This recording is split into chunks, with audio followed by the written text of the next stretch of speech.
හරි. එහෙනම් අපි කතා කරන්න දන්න තවත් මේ පාඩමේ තියෙන ප්‍රධාන මාතෘකාවක් මොනවාද? නිෂ්පාදන සම්පත්. production resources. මොනවාද මේ නිෂ්පාදන සම්පත් කියලා කියන්නේ? දැන් අපි දන්නවා මිනිසුන්ට අවශ්‍යතාවයන් තිබෙනවා. මේ අවශ්‍යතාව උවමනා තුලින් ඉටු කරගන්නට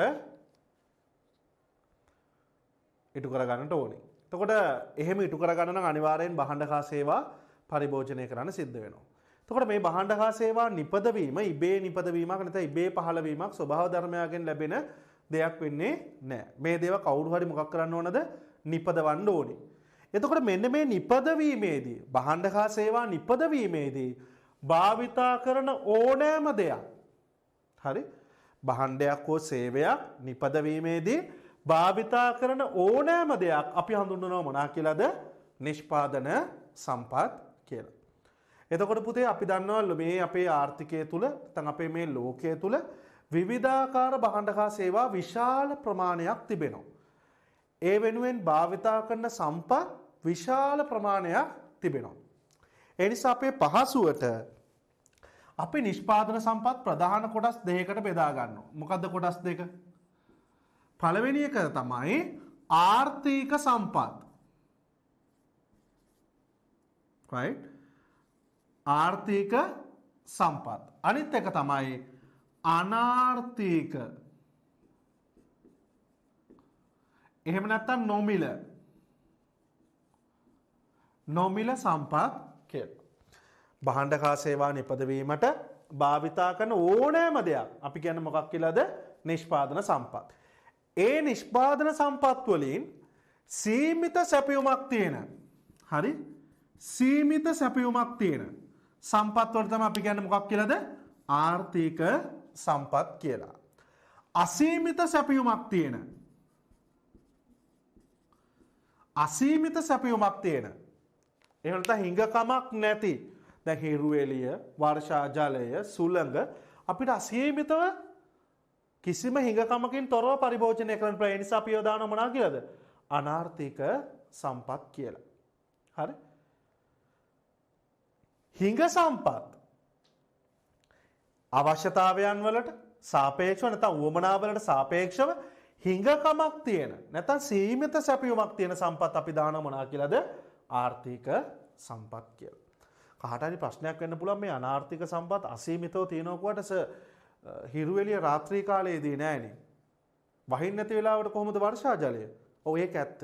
මෙතනදී අපි කතා කරන්නේ පවතින අවස්ථාවේදී අසීමිතව පරිභෝජනය කරන්න පුළුවන්. හිරු එළිය ගත්තොත් ඕනම කෙනෙකුට ඕන තරම් ප්‍රමාණයක් පරිභෝජනය කරන්න පුළුවන්. හරි? ඒ වගේ සම්පත් අපි දානව මොනවා කියලාද? අනාර්ථික සම්පත් නැත්නම් නොමිල සම්පත් කියලා. මේ සම්පත් බොහොම පොඩි ප්‍රමාණයක් තමයි උදාහරණ තියෙන එකක් හිරු එළිය right වර්ෂා ජලය ස්වභාවික සුළඟ right ඒ කියන්නේ හිඟකමක් නැති අසීමිත සැපයුමක් තිබෙන සම්පත් තමයි මෙන්න මේ නොමිල සම්පත් කියලා කියන්නේ. ඉතින් හිඟකමක් නැත්නම් අසීමිත සැපයුමක් තියෙනවා නම් අපි ඒ පිළිබඳව වැඩි හිතන්න ඕනේ නැහැනේ. නේ අපි තීරණ ගද්දී තෝරා ගැනීම කරන්න ඕනේ නැහැ.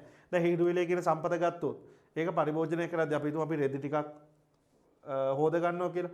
හොදලා වේලන්න ගියාම අපි කල්පනා කරනවද කලිසම දානවද ෂර්ට් එක දාලා ෂර්ට් එක වේලා ගන්න. කලිසමද මුලින් වේලා ගන්නේ ෂර්ට් එකද? අපි එහෙම හිතනවද? නෑ අපි කලිසමයි ෂර්ට් එකනේ අපි ගාව තියෙන ඔක්කොම රෙදි ටික අපි රෙදි ටික දාලා වේලා ගන්න පුළුවන්. හරි? හැබැයි මේ රෙදි ටික වනන ගොඩබිම ගත්තොත් සීමිතද අසීමිතද? අන්න ඒක සීමිතයි. හරි? දැන් හිරු එළිය අසීමිතයි. හැබැයි රෙදි වනන්න තියෙන ගොඩබිම සීමිතයි. එහෙනම් ඒක අදාළ වෙන මොන සම්පතක් විදියටද? ආර්ථික සම්පතක් විදියට. එහෙනම් පුතේ මෙන්න මේ ප්‍රධාන සම්පත් තුන හැරුණම අනිත් බොහෝමයක් සම්පත් අදාළ වෙන්නේ කාටද? මෙන්න මේ ආර්ථික සම්පත් ගණයට. උදාහරණ වශයෙන් ලියන්න ගියොත් මේ මුළු බෝඩ් එක පුරාම අපිට ලියන්න පුළුවන්. ඒ නිසා අපේ පහසුවට අපි මෙන්න මේ සම්පත් ආර්ථික සම්පත් තව දුරටත් ප්‍රධාන කොටස් හතරකට වර්ග කරගන්නවා. මොකක්ද? අර තියෙන සම්පත් වලට අපි කුලක හතරක් දෙනවා. භූමිය, හරි ශ්‍රමය ප්‍රාග්ධනය right අන්තිම එක ව්‍යවසායකත්වය හරි එහෙනම් අපි ආර්ථික සම්පත් ප්‍රධාන වශයෙන් කොටස් හතරකට බෙදා ගන්නවා මොනවාද භූමිය ශ්‍රමය ප්‍රාග්ධනය සහ ව්‍යවසායකත්වය කියලා පැහැදිලිද මම හිතනවා මූලික කොටස ඔබට පැහැදිලි නිෂ්පාදන සම්පත් කියන්නේ නිෂ්පාදන කටයුතු වෙනුවෙන් භාවිතා කරන ඕනම දෙයක් අපි හඳුන්වන්නේ මොනවා කියලාද නිෂ්පාදන සම්පත් කියලා නිෂ්පාදන සම්පත් මූලික වර්ගීකරණයේදී කොටස් දෙකකට බෙදනවා ආර්ථික සම්පත් සහ අනාර්ථික සම්පත්. අසීමිත සැපයුමක් තියෙන සම්පත් වල තමයි අපි අනාර්ථික නැත්නම් නොමිල සම්පත් කියලා කියන්නේ. හරි? සීමිත සැපයුමක් තියෙන සම්පත් වල අපි කියන ආර්ථික සම්පත් කියලා අපේ පහසුවට ඒක ප්‍රධාන කොටස් හතරකට බෙදනවා. භූමිය, ශ්‍රමය, ප්‍රාග්ධනය සහ ව්‍යවසායකත්වය කියලා. සමහරක් අවස්ථාවලදී අපි කියනවා නිෂ්පාදන සම්පත් ප්‍රධාන කොටස් හතරයි භූමිය, ශ්‍රමය, ප්‍රාග්ධනය සහ ව්‍යවසායකත්වය. එහෙම කියන හේතුව තමයි අපි ආර්ථික විද්‍යාවේදී කතා කරන්නේ හිඟ සම්පත් කොහොමද කළමනාකරණය කරන්න කියලානේ. දැන් මේක හිඟ නැති නිසා අසීමිතව තියෙන නිසා මේවා කළමනාකරණය කරන්න අවශ්‍යතාවයක් නැහැ. ඒ නිසා අපි නිෂ්පාදන සම්පත් කියන කොටසෙත් වැඩිපුර කතා කරන්නේ මොනවා ගැනද? හිඟකමක් තියෙන සම්පත් පිළිබඳව. ඒ නිසා ආර්ථික සම්පත් ප්‍රධාන කොටස් හතරයි කිව්වත් නිෂ්පාදන සම්පත් ප්‍රධාන කොටස් හතරක් කිව්වත් ඔබ ඒක වැඩිදුර හිතන්න එපා. මොකද මේවා හිඟකමක් නොමැති කළමනාකරණය කිරීමක් අවශ්‍ය නොවන දේවල් නිසා ආර්ථික විද්‍යාවේදී මේ පිළිබඳව වැඩි අධ්‍යයනයක් කරන්නේ නැහැ. වැඩිපුර අධ්‍යයනය කරන්නේ හිඟකමක් තියෙන කළමනාකරණය කරන්න ඕන සම්පත් පිළිබඳව. ඒ නිසා අපි මේ භූමිය ශ්‍රමය ප්‍රාග්ධනය සහ ව්‍යවසායකත්වය කියන කොටස් වෙන වෙනම සාකච්ඡා කරමු.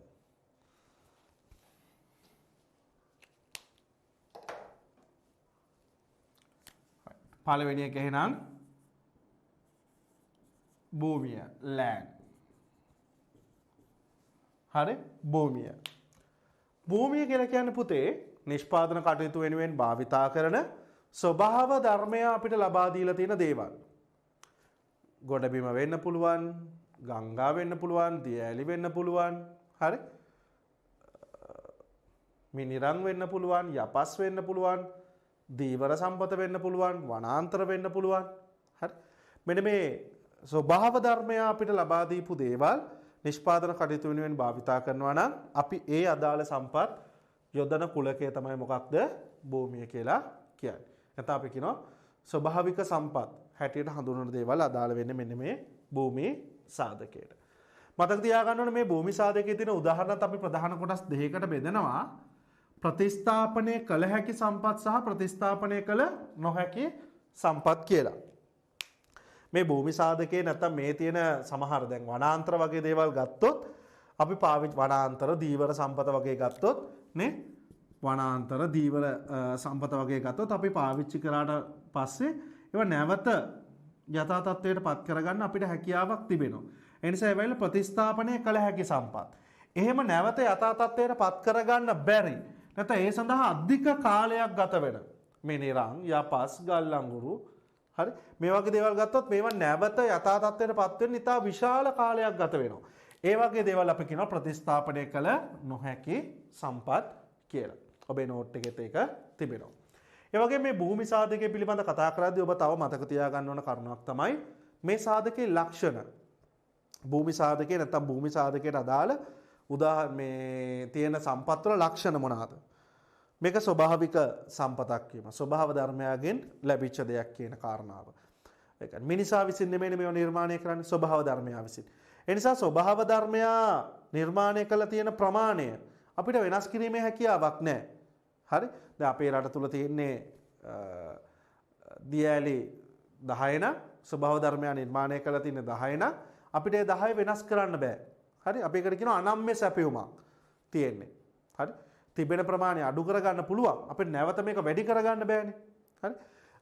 ඒ නිසා මේ සම්පතේ ප්‍රධාන ලක්ෂණ ගත්තොත් එකක් ස්වභාව ධර්මයාගේ නිර්මාණයක් වීම, අනම්‍ය සැපයුමක් පැවතීම, අනිත් එක තමයි තියෙන තත්ත්වයෙන් නිෂ්පාදන කටයුතු වලට භාවිතා කරන්න බෑ. ප්‍රකූත තත්ත්වයෙන් නිෂ්පාදන කටයුතු වලට භාවිතා කිරීමේ හැකියාවක් නැහැ. දැන් අපි දන්නවා අපිට කෑම පිසින්න වලං ඕනේ. හැබැයි අපිට වළඳ කියන එක මැටි ටිකක් අරගෙන කරගන්න බෑනේ. මැටි ටිකක් උඩ කෑම තියලා අපිට පිස ගන්න පුළුවන්ද? බෑ. එතකොට මේ මැටි කියන එක වළඳක් බවට පරිවර්තනය කර ගන්න ඕනේ. කියන ප්‍රකූත තත්ත්වයෙන් නිෂ්පාදන වලට භාවිතා කරන්න බෑ. ඒ ප්‍රකූත තත්ත්වය වෙනස් කරලා තමයි නිෂ්පාදන කටයුතු වලට භාවිතා කරන්න ඕනේ. ඒ වගේම තමයි මතක තියාගන්න ඕනේ අපිට මේ භූමි සාධකයට තාක්ෂණය භාවිතා කරලා ප්‍රාග්ධනය භාවිතා කරලා මේකේ ඵලදායීතාවය. හරි? අපි උදාහරණයක් වශයෙන් අපි ගමු. එක දැන් ගොවියෙක් විසින් වපුරන යම්කිසි අපි හිතමු කුඹුරු ප්‍රමාණයක් තියෙනවා කියලා. එතකොට මේ කුඹුරෙන් ලබා ගන්න පුළුවන් අස්වැන්න. හරි? දැන් දවසකට දැන් එක කන්නයකට කරන්න පුළුවන් කුඹුරු ප්‍රමාණය ගොවියෙකුට.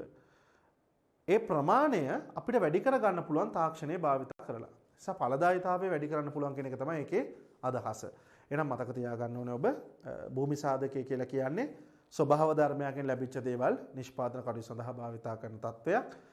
උදාහරණ කීපයක් මම ඔයාලට දුන්නා. ඒවා ප්‍රධාන කොටස් දෙකකට බෙදනවා. ප්‍රතිස්ථාපනය කළ හැකි සම්පත් සහ ප්‍රතිස්ථාපනය කළ නොහැකි සම්පත් කියලා.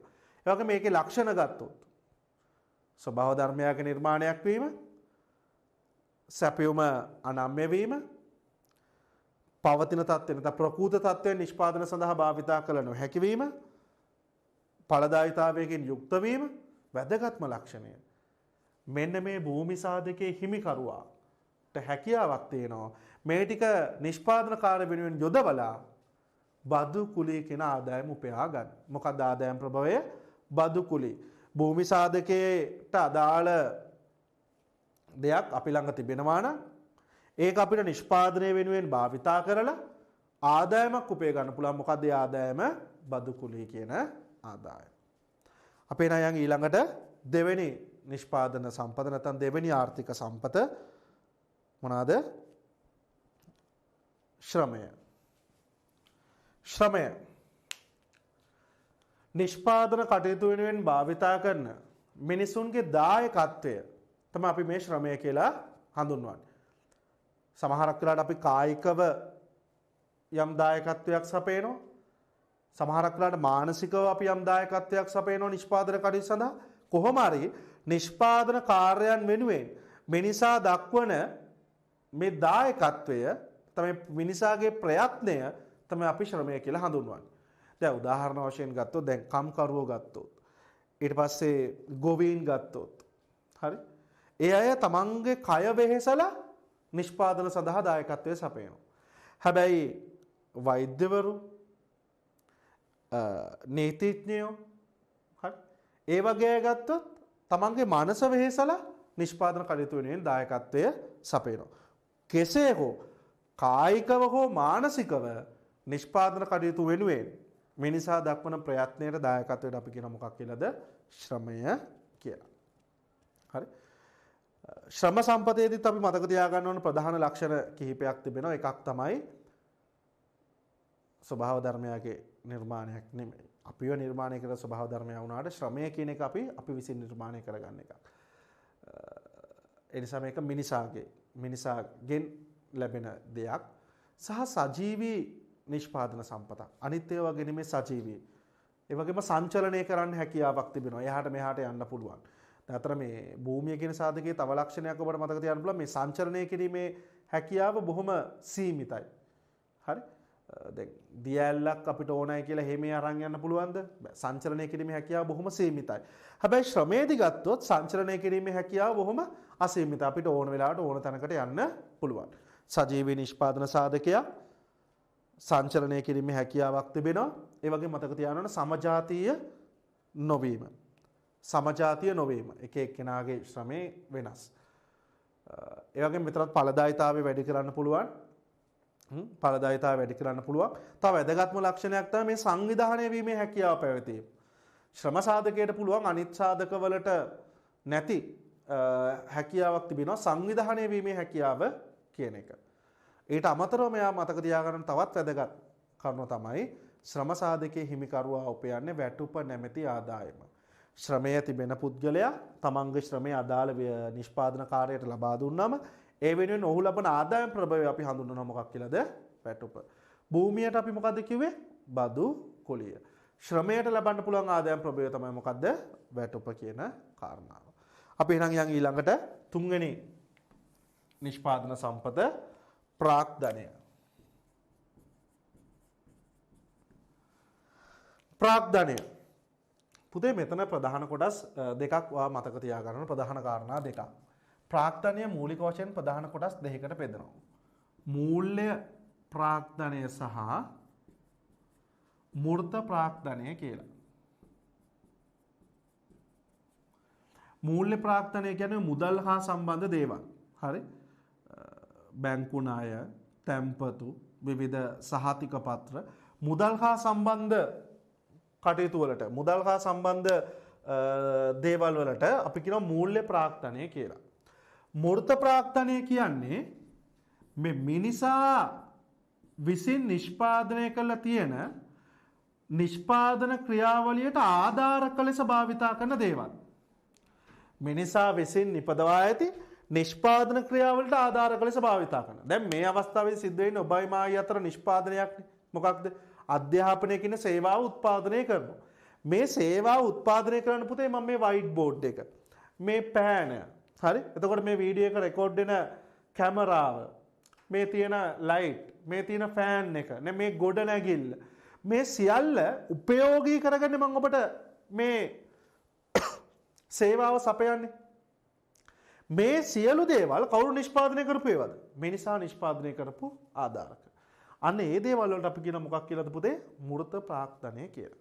එහෙනම් ප්‍රාග්ධනයේ ප්‍රධාන කොටස් දෙකයි මූල්‍ය ප්‍රාග්ධනය සහ මූර්ත ප්‍රාග්ධනය.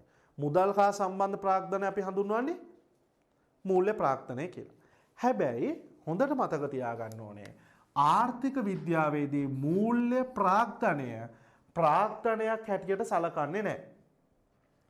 ආර්ථික විද්‍යාවේදී මුදල් හා සම්බන්ධ ක්‍රියාවලිය නැත්තම් මේ බැංකු ණය, තැන්පතු, විවිධ සහතික පත්‍ර, හරි? විවිධ බිල්පත්, ওই භාණ්ඩාගාර බිල්පත්, භාණ්ඩාගාර බැඳුම් කර. එතකොට මේ වගේ දේවල් මූල්‍ය ප්‍රාග්ධනයට අදාළ වෙනවා. හැබැයි ආර්ථික විද්‍යාවේදී මූල්‍ය ප්‍රාග්ධනය ප්‍රාග්ධනයේ හැටියට සලකන්නේ නැහැ. ආර්ථික විද්‍යාවේදී ප්‍රාග්ධනයේ හැටියට සලකන්නේ මොන ප්‍රාග්ධනයේද? මූර්ත ප්‍රාග්ධනය පමණයි.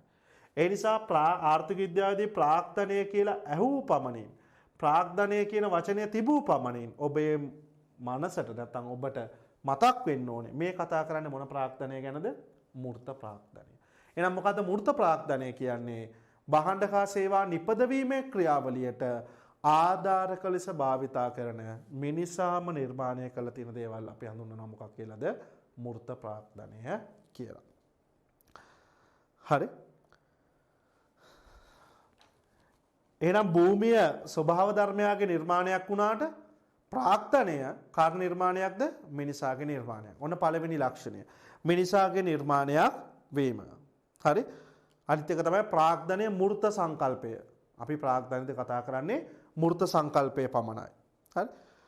නැවත නැවත මේ දේවල් නිෂ්පාදන කටයුතු වලට භාවිතා කරන්න පුළුවන්. දැන් මේ ගොඩ නැගිල්ල නැවත නැවත අපිට මේ අධ්‍යාපනයේ සේවාව සපයන්න වෙනත් කාර්යයකට හරි නැවත නැවත පාවිච්චි කරන්න පුළුවන්.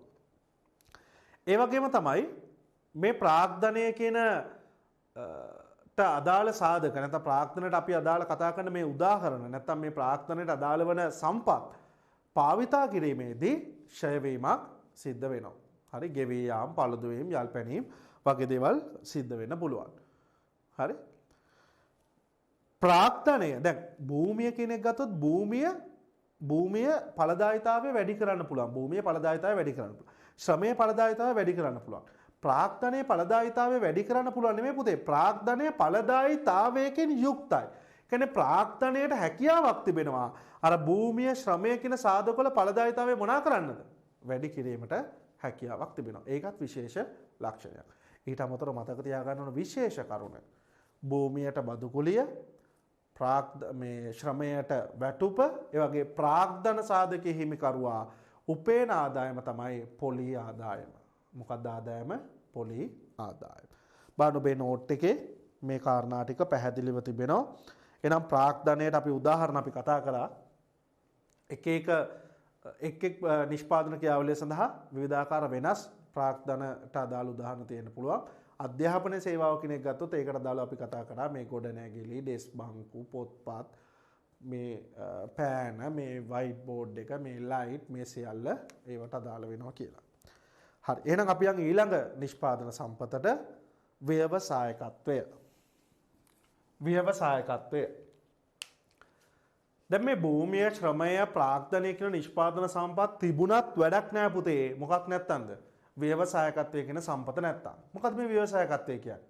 ව්‍යවසායකත්වය කියලා කියන්නේ අර වෙන්වෙන්ව තියෙන භූමිය ශ්‍රමය ප්‍රාග්ධනය කියන නිෂ්පාදන සම්පත් එකට එකතු කරලා හරි එකට එකතු කරලා භාණ්ඩයක් හෝ සේවයක් නිපදවීමේ ක්‍රියාවලිය ආරම්භ කරලා ඒක පවත්වාගෙන යන සම්පත තමයි අපි හඳුන්වන්නේ මොකක් කියලාද? ව්‍යවසායකත්වය කියලා. භූමිය ශ්‍රමය ප්‍රාග්ධනය කියන සම්පත් වෙන වෙනම තිබිච්ච සම්පත් ටික එකට එකතු කරලා අලුත් නිෂ්පාදනයක් නැත්නම් අලුත් භාණ්ඩයක් අලුත් සේවාවක් විදියට ඉදිරිපත් කරන නිෂ්පාදන සම්පත අපි හඳුන්වනවා කවුරු කියලාද? ව්‍යවසායකත්වය කියලා. ඒ කාර්යයේ නියැලෙන පුද්ගලයා හඳුන්වනවා ව්‍යවසායකයා කියලා. හරි? එතකොට මේ සමහරක් අයට පොඩි පැටලවිල්ලක් එනවා. දැන් ව්‍යවසායකත්වයේ ඉන්නෙත් ශ්‍රමිකයන් මිනිහෙක්මනේ. ශ්‍රමයේ සපයන්නෙත් මිනිසෙක්. එතකොට මේ දෙන්නගේ සමානතාවයක් තියෙනවනේ කියලා පොඩි පැටලවිල්ලක් එනවා. එහෙම සමානතාවයක් නෑ. ඒක වෙනස්. අතන ශ්‍රමයේ සපයන්න පුතේ වැටුපක් අපේක්ෂාවෙන් යම් කිසි පුද්ගලයෙක් වැටුපක් අපේක්ෂාවෙන් නිෂ්පාදන ක්‍රියාවලියට දායකත්වයේ සැපීමක් කරනවා. ඒකට අපි කියන්නේ ශ්‍රමය. ව්‍යවසායකත්වය කියන්නේ වැටුපක් නෙමෙයි. ඔහු ලබන්නේ ලාභයක්. ඔහුගේ වැඩේ හරියට කරොත් ලාභයක් ලබන්න පුළුවන්.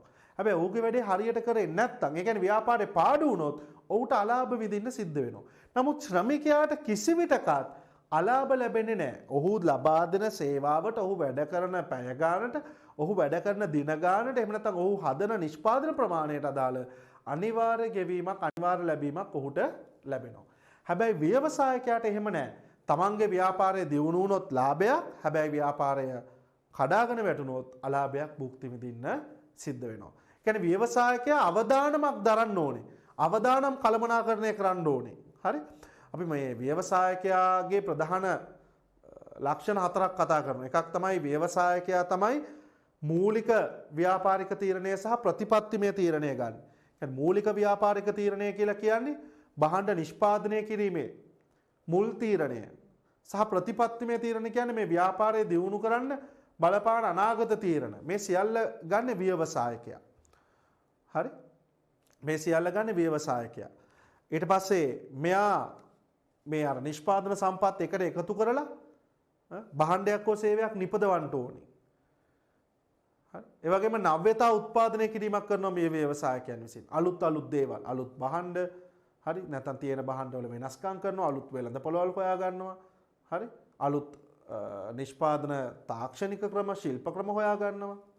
ඒ වගේම තමයි ව්‍යවසායකයා අවදානමක් දරන්න ඕනේ. ලාභ හෝ පාඩු. හරි ගියොත් ලාභ, වැරදුනොත් පාඩු. හරි? මේ ව්‍යවසායකයා සතු ව්‍යවසායකයා කරන්න ඕන නැත්නම් ප්‍රධාන ගුණාංග කීපයක්. හරි. right එහෙනම් ඔබට පැහැදිලි ප්‍රධාන වශයෙන් අපි නිෂ්පාදන සම්පත් නැත්නම් production resources සම්බන්ධයෙන් සාකච්ඡාවක් කරා. නිෂ්පාදන සම්පත් ප්‍රධාන වශයෙන් කොටස් දෙකකට බෙදෙනවා. ආර්ථික සම්පත් සහ ආර්ථික නොවන සම්පත්. අපි ආර්ථික නොවන සම්පත් පිළිබඳව වැඩිපුර කතා කරන්නේ හේතුව ඒවා අසීමිත සැපයුමක් තිබෙන නිසා. හැබැයි ආර්ථික සම්පත් පිළිබඳව අපි වැඩිපුර කතා කරනවා හේතුව ඒවා හිඟකමකින් යුක්ත නැත්නම් සීමිත සැපයුමක් තිබෙන නිසා. එතකොට ආර්ථික සම්පත් ප්‍රධාන වශයෙන් කොටස් හතරකට බෙදාගත්තා. භූමිය, ශ්‍රමය, ප්‍රාග්ධනය සහ ව්‍යවසායකත්වය කියලා. ඒතර මේ කොටස් පිළිබඳව අපි වෙන වෙනම සාකච්ඡා කරා. මේට අදාළ ඔබට නෝට් එකක් තියෙනවා ඔබේ ටියුට් එකේ. මේ නෝට් එක කියව ගන්න. හරි. අපි තවත් ආර්ථික විද්‍යාවේ වැදගත් කොටසක් සාකච්ඡා කරනවා මේ පාඩමට අදාළව. දැන් ආර්ථික විද්‍යාව පිළිබඳ හැඳින්වීම කරද්දී මම ඔබට පැහැදිලි කරා මේ ආර්ථික විද්‍යාව කියන විෂය තුලින් අපි කතා කරන්නේ මේ හිඟකම, මේ හිඟ සම්පත් කොහොමද කළමනාකරණය කරගන්නේ කියලා. එහෙනම් මේ හිඟකම ආර්ථික විද්‍යාවේ කේන්ද්‍රීය ප්‍රශ්නය හිඟකම ගැන තමයි අපි දැන් සාකච්ඡා කරන්න හදන්නේ. scarcity. හිඟකම. මොකක්ද මේ හිඟකම කියලා කියන්නේ? හිඟකම කියලා කියන්නේ පුතේ හිඟකම අර්ථ දක්වන්නේ ප්‍රධාන කාරණා දෙකක් අපි මුල් කරගෙන මෙන්න මේ නිශ්චිත අවස්ථාවක් ගත්තොත් මේ අවස්ථාවේදී අපිට තියෙන අවශ්‍යතා right වලට සාපේක්ෂව ඒ අවශ්‍යතා නැත්නම් ඒ උමනා ඉටු කරන් තියෙන සම්පත් සීමිත වීම තමයි සම්පත් හිඟකම කියලා කියන්නේ. එක්තරා නිශ්චිත අවස්ථාවක් ගත්තොත් ඒ අවස්ථාවට අදාළව අපි ඉටු කරන්න බලාපොරොත්තු වන අපේ අවශ්‍යතා සහ උවමනාවලට සාපේක්ෂව සම්පත් ප්‍රමාණවත් නොවීම අපේ අවශ්‍යතා අපේ උවමනා ඉතා විශාල ප්‍රමාණයක් නැත්නම් ඉතා ඉහළින් අපිට තිබෙනවා. හැබැයි ඒවා ඉටු කරන්න තියෙන සම්පත් ඉතාමත්ම සීමිතයි. මෙන්න මේක තමයි අපි සම්පත් හිඟකම කියලා කියන්නේ. එක්තරා නිශ්චිත අවස්ථාවකට අදාළව අවශ්‍යතාවලට සාපේක්ෂව ඒවා ඉටු කරන් තියෙන සම්පත් ප්‍රමාණවත් නොවීම අපි කියනවා මොකක් කියලාද? සම්පත් හිඟකම කියලා. මතක තියාගන්න ඕනේ මේ හිඟකම අර්ථ දක්වන හැම අවස්ථාවකදීම අපි නිශ්චිත අවස්ථාවකට අදාළව හරි නිශ්චිත අවස්ථාවකට අදාළව උවමනා වලට සාපේක්ෂව සම්පත් ප්‍රමාණවත් නොවීම කියන කාරණාව තමයි අපි කතා කරන්නේ. ඔබේ ටියුට් එකෙත් ඔබට නෝට් එක දීලා තියෙනවා මිනිස් අවශ්‍යතා සහ උවමනා වලට සාපේක්ෂව එම අවශ්‍යතා සහ එම උවමනා ඉටු කරන්න තිබෙන සම්පත් ප්‍රමාණවත් නොවීම අපි කියනවා සම්පත් හිඟකම කියලා. මේ හිඟකම පිළිබඳව කතා කරද්දී අපි මතක තියාගන්න ඕන කාරණා කිහිපයක් තියෙනවා. එකක් තමයි මේ හිඟකම කියලා කියන්නේ සාපේක්ෂ සංකල්පයක්. ඒ කියන්නේ මේකෙන් පැහැදිලි කරන්න පුතේ සම්පත් කොහෙත්ම නැහැ කියන එක නෙමෙයි. හරි? අවශ්‍යතා වලට සාපේක්ෂව සම්පත් ප්‍රමාණවත් නැහැ කියන කතාව. එහෙම නැතුව සම්පත් කොහෙත්ම නැහැ. තන් දුප්පත්කම මේ දුප්පත්කම එහෙම නෙමෙයි මෙතන කතා කරන්නේ. සම්පත් කොහෙත්ම නැත කියන වචනේ නෙමෙයි මෙතන අදහස් වෙන්නේ. අපේ තියෙන අවශ්‍යතා නැත්නම් අපේ උවමනා අපි දන්නවා අපේ උවමනා සීක්‍රෙන් දිනෙන් දින වර්ධනය වෙනවා. එතකොට මේ වර්ධනය වෙන උවමනා ටික සපුර ගන්න සියලුම සම්පත් අපි ළඟ නොමැති වීම තමයි මේ සම්පත් හිඟකම කියලා කතා කරන්නේ. එහෙනම් ඔයා මතක තියාගන්න ඕන ප්‍රධාන කාරණාවක් හිඟකම කියලා කියන්නේ සාපේක්ෂ සංකල්පයක්. අනිත් එක විශ්ව සාධාරණ සංකල්පයක්. ඒ කියන්නේ මේ හිඟකම කියන එක ලංකාවේ අපිට විතරක් පොදු දෙයක් නෙමෙයි. ලෝකේ හැම රටකම හැම ජාතියකම හැම ආගමකම හැම පුද්ගලයෙක්ටම පොදු වෙච්ච දෙයක් තමයි මේ හිඟකම කියලා කියන්නේ. දැන් උදාහරණයක් වශයෙන් අපි ගමු දැනට ලෝකේ ඉහළම ආදායම් තිබෙන පුද්ගලයෝ ගෙන් දෙවෙනි ස්ථානයේ තමයි බිල් ගේට්ස් නේද?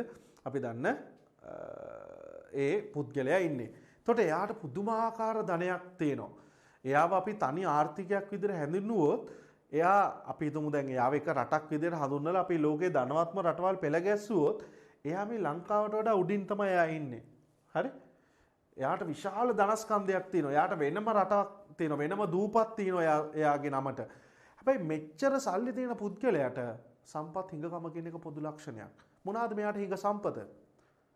මෙයාට වැඩ කරන්න තියෙන්නේ ධනෙ උපයන්න තියෙන්නේ පැය 24ක කාලයක් විතරයි. ඒකට මෙයාට කාලය කියන සම්පත හිඟයි.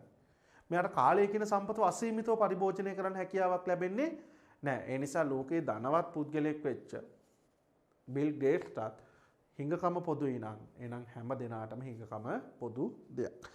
ඊළඟට හිඟකම පිටු දැකිය නොහැකි තත්ත්වයක්. හිඟකම කියන එක කවදාකවත් අවසන් කරගන්න බෑ.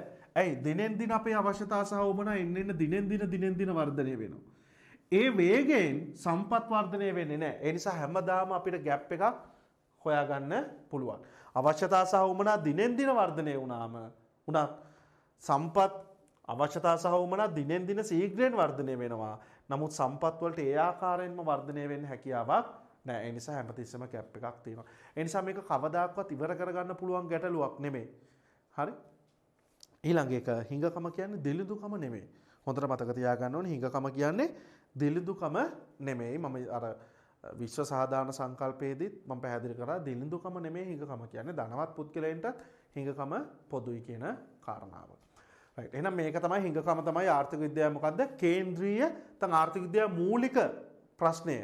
සම්පත් හිඟ නැත්නම් ඒ කියන්නේ අර අසීමිත අපි නිෂ්පාදන සම්පත් වල කතා කරේ අසීමිත සම්පත් නැත්නම් නොමිල සම්පත් තියෙනවා කියලා. හිරු එළිය හරි වර්ෂා ජලය සුළඟ හරි ඒවල හිඟකමක් නැති අසීමිතව පරිභෝජනය කරන්න පුළුවන් දේවල්. එහෙනම් අපිට එහෙම සම්පත් නම් අපි සතුව තියෙන්නේ. අපි ඒවා කළමනාකරණය කරන්න ඉගෙන ගන්න ඕනේ නැහැ. ඒවා තීරණ අතර තෝරා ගැනීම කරන්න ඉගෙන ගන්න ඕනේ නැහැ. හරි? අපි මේ දේවල් කතා කරන්නේ මේ විෂය ගැන කතා කරන්න සිද්ධ වෙලා තියෙන්නේ අපි සතුව තියෙන සම්පත් මොනවා නිසාද? හිඟ නිසා. ඒ නිසා තමයි හිඟකම ආර්ථික විද්‍යාවේ මූලික ප්‍රශ්නය. අපි කියන කේන්ද්‍රීය ප්‍රශ්නය කියලා කියන්නේ. එහෙනම් පුතේ අපි ඔන්න මතක තියාගන්න ඕනේ අපි සතුව තිබෙන සම්පත් හිඟයි. දෙවෙනි එක. මේ හිඟ සම්පත් විවිධ ආර්ථික කාර්යයන් වලට භාවිතා කරන්න පුළුවන්. හරි මේ හිඟ සම්පත් වල අපි මේකට කියනවා හිඟ සම්පත් වල විකල්ප ප්‍රයෝජන පැවතීම කියලා. දෙවෙනි සංකල්පය. සම්පත් වල විකල්ප ප්‍රයෝජන පැවතීම. දැන් උදාහරණයක් වශයෙන් අපි ගොඩනැගිල්ලක් ගමු. මේ ගොඩනැගිල්ල කියන හිඟ සම්පත අපිට විවිධ කාර්යයන් වලට භාවිතා කරන්න පුළුවන්. වාසස්ථානය සඳහා භාවිතා කරන්න පුළුවන්. කාර්යාලයක් විදිහට භාවිතා කරන්න පුළුවන්. වෙළඳසැලක් විදිහට භාවිතා කරන්න පුළුවන්. නැත්නම් උපකාරක පන්ති පවත්වන ස්ථානයක් විදිහට භාවිතා කරන්න පුළුවන්. නේ? අපි නිකන් ගොඩබිමක් ගමු අපි ගමු ක්‍රීඩා භූමියකට තියෙන ඒ ගොඩබිම් ප්‍රදේශයක් ගත්තොත්. එතකොට ඒක ක්‍රීඩා භූමියක් විදිහට පාවිච්චි කරන්න පුළුවන්. හරි? එහෙම නැත්නම් අපිට පුළුවන් ඒකේ වගාවක් කරන්න, ඒකේ ගොඩනැගිල්ලක් ඉදි කරන්න. අපිට තියෙන ලේසි තව උදාහරණයක් ගමු කාලය කියන හිඟ සම්පත. දැන් මේ වීඩියෝ එකට ඔබ සවන් දෙන කාල සීමාව ගත්තොත්. මේ කාල සීමාවේ ඔබට පුළුවන් තව වැඩ කීපයක් කරන්න පුළුවන්. ඕනනම් ඔබට පුළුවන් ටීවී එක බලන්න පුළුවන්. නැත්නම් ඔයාලට සෙල්ලම් කරන්න පුළුවන්. හරි? විනෝද චාරිකාවක් යන්න පුළුවන්. එහෙම නැත්නම් ඔයාලට මේ අධ්‍යාපන වැඩසටහන මේ වීඩියෝ එක හරහා අධ්‍යාපනය ලබා ගන්න හැකියාව තිබෙනවා. ඒ කියන්නේ එහෙනම් මේ හිඟ සම්පත් අපිට පුළුවන් මොනා කරන්නද? විවිධ ආර්ථික කාර්යයන් වෙනුවෙන් භාවිතා කරන්න. අපි ඒක කියනවා සම්පත්වල විකල්ප ප්‍රයෝජන පැවතීම කියලා. එහෙනම් ඔබේ නෝට් එකේ බලන්න හිඟකම පිළිබඳව නිර්වචනය තියෙනවා. මේ අසීමිත මිනිස් වමනාවන් සීමිත සම්පත් වලින් සපුර ගන්නට යාම තමයි සපුර ගැනීමට යාමේදී සම්පත් ප්‍රමාණවත් නොවීම තමයි සම්පත් හිඟකම කියන්නේ. ඒතකොට මේක පැන නගින ප්‍රධාන කාරණා දෙකක් නිසා ඒ අවස්ථාවේදී සම්පත් ඒ නිශ්චිත අවස්ථාවේදී අපේ අවශ්‍යතා සහ උවමනා අසීමිතයි. ඒවා ඉටු කරන් තියෙන සම්පත් සීමිතයි. ඒ නිසා තමයි හිඟකම නිර්මාණය වෙන්නේ. එතකොට හිඟකම කියන සංකල්පය පිළිබඳව අපි අවධාරණය කරන්න අපි දැනගන්න ඕන. මතක තියාගන්න ඕන කරුණු කීපයක් මම කිව්වා. සාපේක්ෂ සංකල්පයක් වීම, විශ්ව සාධාරණ සංකල්පයක් වීම, පිටු දකින්න බැරි කවදාකවත් ඉවර කරගන්න බැරි සංකල්පයක් වීම.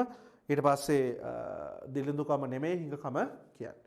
ඊට අමතරව දෙවෙනි සංකල්පය සම්පත්වල විකල්ප ප්‍රයෝජන පැවතීම. බලන්න ඒකේ උදාහරණය යම් ගොඩනැගිල්ලක් ගත් විට ඒ වාසස්ථාන කටයුත්ත සඳහා, අධ්‍යාපන ආයතනයක් සඳහා, ගබඩාවක් සඳහා, වෙළඳ ව්‍යාපාරයක් සඳහා යන කටයුතු සඳහා යොදා ගන්න පුළුවන්. හරි? එහෙනම් මේ විකල්ප ප්‍රයෝජන පැවතීම කියන්නේ මේ හිඟ සම්පත් විවිධ ආර්ථික කාර්යයන් වෙනුවෙන් භාවිතා කරන්න පුළුවන් කියන එක. අපි යන් ඊළඟ සංකල්පයට තෝරා ගැනීම. choice. මොකද්ද? මේ හිඟ සම්පත් විවිධ ආර්ථික කාර්යයන් වලට භාවිතා කරන්න පුළුවන් වුණාට නැත්නම් අපි අර ගොඩනැගිල්ල කියන උදාහරණේ විවිධ ගබඩාවකට, ව්‍යාපාරයකට, උපකාරක පන්ති පවත්වන ස්ථානයකට, වාසස්ථානයකට මේ වගේ විවිධ කාර්යයන් වලට භාවිතා කරන්න පුළුවන් වුණාට මේ හැම කාර්යයක්ම අපිට මේක තුලින් ඉටු කරගන්න බෑ. ඒ නිසා අපි අනිවාර්යෙන් තීරණය කරන්න ඕනේ මෙන්න මේ විකල්ප අවස්ථාවලින් අපි කුමන විකල්පයද ඉටු කරගන්නේ. අන්න ඒක තමයි පුතේ අපි කියන්නේ මොකක් කියලාද? තෝරා ගැනීම කියලා. අර ගොඩබිම කියන සංකල්පය ගත්තොත් මේ ගොඩබිම කියන සම්පත ගත්තොත් මේ සම්පතේ අපි මෙතන ක්‍රීඩා භූමියක් ඉදි කරනවද? වගාවක් කරනවද? ගොඩනැගිල්ලක් ඉදි කරනවද? මේ කියන විකල්ප අවස්ථාවලින් අනිවාර්යෙන් අපි මොකක් කරන්න ඕනද? එකක් තීරණය කරන්න ඕනේ. අපි ඒකට කියනවා මොකක් කියලාද? තෝරා ගැනීම කියලා. කාලය කියන හිඟ සම්පත ගත්තොත් මේ කාලය කියන හිඟ සම්පතේ තියෙන විකල්ප අවස්ථාවලින් අපි අනිවාර්යෙන් එකක් මොකක් කරන්න ඕනද? තෝරගන්න ඕනේ. ඒක අවස්ථාවක් අපි තීරණය කරන්න ඕනේ. ඒකට අපි කියනවා මොකක් කියලාද? තෝරා ගැනීම කියලා. එහෙනම් අපි මතක තියාගන්න ඕනේ අපි සතු සම්පත් හිඟයි. ඒ හිඟ සම්පත් වල මොනවාද තියෙන්නේ? විකල්ප ප්‍රයෝජන තියෙනවා. ඒ විකල්ප ප්‍රයෝජන අතුරින් අපි එක් අවස්ථාවක් එක් විකල්පයක් තෝරගන්න ඕනේ. මතක තියාගන්න එහෙනම් ඒ තෝරා ගැනීම කරනකොට අනිත් අවස්ථා මොනා කරන්න වෙනවද? කැප කරන්න නැත්නම් ඉවත් කරන්න සිද්ධ වෙනවා. අපි බලමු ටියුට් එක. හිඟ සම්පත් විවිධ ආර්ථික අරමුණු සඳහා යොදාගත හැකි නිසා එම ආර්ථික අරමුණු අතුරින් කුමන ආර්ථික කටයුත්තක් තීරණය කරන්නේද යන්න තීරණය කිරීමට සිදුවේ. මෙය තෝරා ගැනීම ලෙස හැඳින්වේ. එසේ නොමැතිනම් අපේ අසීමිත උවමනාවලින් කුමන උවමනාවන් ඉටු කරන්නේද යන්න තීරණය කිරීමට සිදුවේ. මෙය තෝරා ගැනීම වේ. අවශ්‍යතා ඉටු කරගන්න ක්‍රම රාශියක් තියෙනවනේ, උවමනා රාශියක් තියෙනවනේ. එතකොට ඒ උවමනා අපි තීරණය කරන්න ඕනේ. ඒක තෝරා ගැනීම කියලා කියන්න පුළුවන්. තෝරා ගැනීම නැමැති ගැටලුව පැන නගින්නේ ප්‍රධාන හේතු දෙකක්. පැන නැගීම කෙරෙහි බලපෑ ප්‍රධාන හේතු දෙකක් තියෙනවලු. එකක් සම්පත් හිඟවීම. හිඟ සම්පත්වල විකල්ප ප්‍රයෝජන පැවතීම. මතක තියාගන්න පුතේ. මෙන්න මේ කාරණා දෙකම එකම අවස්ථාවේදී වුණොත් මේ කාරණා දෙකම සතු සම්පත් හිඟවීම සහ හිඟ සම්පත්වල විකල්ප ප්‍රයෝජන පැවතීම කියන කාරණා දෙකම එක විට තියෙන සම්පතක තමයි තෝරා ගැනීමක් කරන්න වෙන්නේ. දැන් අපි දන්නවා හිරු එළිය කියන සම්පත හිඟ නැහැ. අසීමිතව පරිභෝජනය කරන්න පුළුවන්. ඒ නිසා තෝරා ගන්න ඕනද? මම දැන් ඔබට කලිනුත් පැහැදිලි කරා අපි රෙදි ටිකක් හොද ගන්නවා. එතකොට අපි මේ හොදගෙන රෙදි වේල අපි හිතමු කලිසමයි ෂර්ට් එකයි කියලා. අපි හිරු එළිය කියන සම්පත පාවිච්චි කරලා මේක වේල ගද්දී තීරණය කරන්න ඕනද කලිසම වේල ගන්නවද ෂර්ට් එක වේල ගන්නවද? තෝරා ගැනීමක් කරන්න ඕනද? නෑ අපිට පුළුවන් මේ දෙකම දාලා දෙකම වේල ගන්න පුළුවන්. ඇයි එහෙම තෝරා ගැනීමක් කරන්න ඕනේ නැත්තේ එතන? සම්පත අසීමිත නිසා. සම්පත සීමිත වෙලා නැත්නම් හිඟකමකින් යුක්ත වෙලා විතරක් මදි තෝරා ගැනීමක් කරන්න නම්. ඒ හිඟ සම්පතේ විකල්ප ප්‍රයෝජන තියෙනවා. උදාහරණයක් බලන්න. අපි දාන සරප්පු සපත්තු දෙක හිඟ සම්පත් වල නිෂ්පාදනය කරලා තියෙනවා. හැබැයි අපිට විකල්ප තියෙනවා. එකම දේ අපේ කකුලට මේක දාන්න විතරයි අපිට පුළුවන්. ඒතර විකල්ප නැහැනේ අපිට. ඒ නිසා අපි තෝරා ගැනීමක් කරන්න ඕනද? තෝරා ගැනීමක් කරන්න දෙයක් නැහැ. නේ අපිට තීරණය කරන්න ඕනද? කකුලට දානවද අතට දානවද? දැන් අපි උදේ පන්තියේ ඉන්න නේ ඉස්කෝලේ යන්න හරි කොහේ හරි නැගිටලා සපත් දෙක දිහා බලලා අපි හිතන්න ඕනද? අද මම මේක කකුලට දානවද අතට දානවද? රයිට්? නැත්නම් මේක බෙල්ලේ ලන්නක් දාලා බෙල්ලේ එල්ලන් යනවද? අපි එහෙම තීරණය කරන්න ඕනද? නෑ නේ. එහෙම තීරණයක් කරන්න දෙයක් නෑ. අපි දන්නවා මේක දාන්න පුළුවන් එකම තැන මොකක්ද? කකුල් දෙක විතරයි. ඒ කියන්නේ ඒකේ විකල්ප නෑ ඒකට. හරි? විකල්ප නෑ. ඒ නිසා තෝරා ගැනීමක් කරන්න ඕනේ නෑ. එහෙනම් ඔබට පැහැදිලි තෝරා ගැනීමක් කරන්න නම් අනිවාර්යෙන් මේ සම්පත හිඟ වෙන්නත් ඕනේ. ඒ හිඟ සම්පතේ මොනවා තියෙන්නත් ඕනද? විකල්ප ප්‍රයෝජන තිබෙන්නත් ඕනේ. එහෙනම් ආර්ථික විද්‍යාවේ අපිට හමු වෙන තවත් ප්‍රධාන සංකල්ප හතරෙන් තුනක් අපි කතා කරා. හිඟකම, විකල්ප ප්‍රයෝජන පැවතීම, තෝරා ගැනීම. අපි ඊළඟට කතා කරනවා තවත් ප්‍රධාන සංකල්පයක් ආවස්තික පිරිවැය. opportunity cost. අපි බලමු මොකද්ද මේ කියලා. ආවස්තික පිරිවැය opportunity cost. right මම නැවත පොඩි පැහැදිලි කිරීමක් කරන්නම්. ඔන්න අපිට කාලය කියන හිඟ සම්පත තිබ්බා. නේ? කාලය කියන සම්පත හිඟයි. එතකොට මේ කාලය කියන හිඟ සම්පතේ විවිධ ප්‍රයෝජන කිහිපයක් තිබ්බනේ. අපිට ඕනනම් ටීවී බලන්න පුළුවන්. හරි? එහෙම නැත්නම් අපිට ඕනනම් මේ කාලය කියන වෙලාවේ ඕනනම් පොතක් බලන්න පුළුවන්. හරි? අපිට ඕනනම් සෙල්ලම් කරන්න පුළුවන්.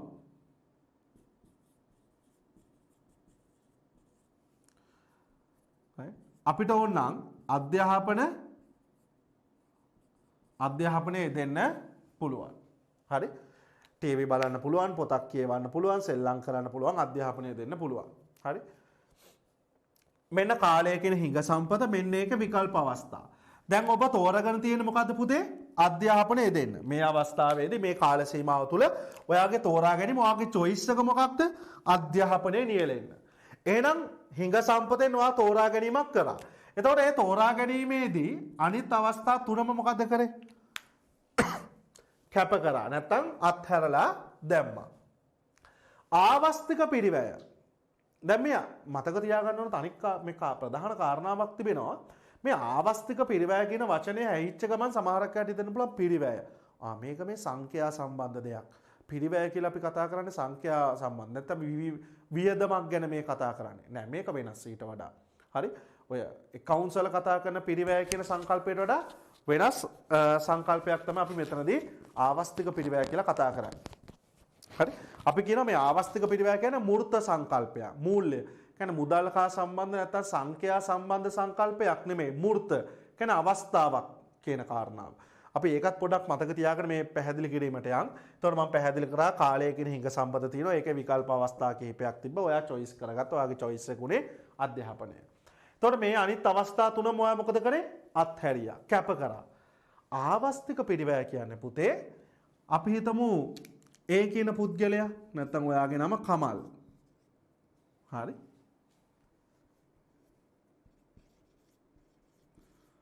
කමල් කියන පුද්ගලයාට තමයි දැන් මේ තෝරා ගැනීම කරන්න තිබ්බේ. එයා තෝරාගත්තේ මොකක්ද? අධ්‍යාපනය. අධ්‍යාපනය නැත්තම් මෙන්න මේ තුන යාර දෙනවා. කමල්ගෙන් මං අහනවා හරි. දැන් මේ වෙලාවේ ඔයා අධ්‍යාපනය කියන එක තෝරගන්නේ නැහැ. ඒක අපි හිතමු නැහැ කියලා. මේ තුනෙන් ඔයා කැමති මොකක්ද? ඔයා තෝරගන්නේ මොකක්ද? කමල් කියනවා එහෙම නම් මං තෝරගන්නේ ටීවී බලන එක. හරි? එහෙනම් පුතේ දැන් කමල්ට ඕන අධ්‍යාපනය කියන එක තිබ්බා. ඒ නිසා අධ්‍යාපනය කියන එක තමයි කමල් තෝරගත්තේ. මට කියන්න මේ අධ්‍යාපනය කියන එක තෝරගත්ත නිසා මෙයා මේ තුනම කැප කරානේ. මේ කැපකිරීම තුනේ හොඳම කැපකිරීම මොකක්ද? මෙයා වැඩිපුරම ආස කැපකිරීම මොකක්ද? මොකක්ද? ටීවී බලන්න තියෙන අවස්ථාව. ඒ කියන්නේ මේ අධ්‍යාපනය කියන කාරණාව මේ වෙලාව තුල මෙයා කරේ නැත්තම් මෙයා කරන්නේ මොකද්ද? ටීවී බලන එක. එහෙනම් ටීවී බලන අවස්ථාව කැප කරලා ටීවී බලන අවස්ථාව කැප කරලා තමයි මෙයා අධ්‍යාපනය ලබන්නේ.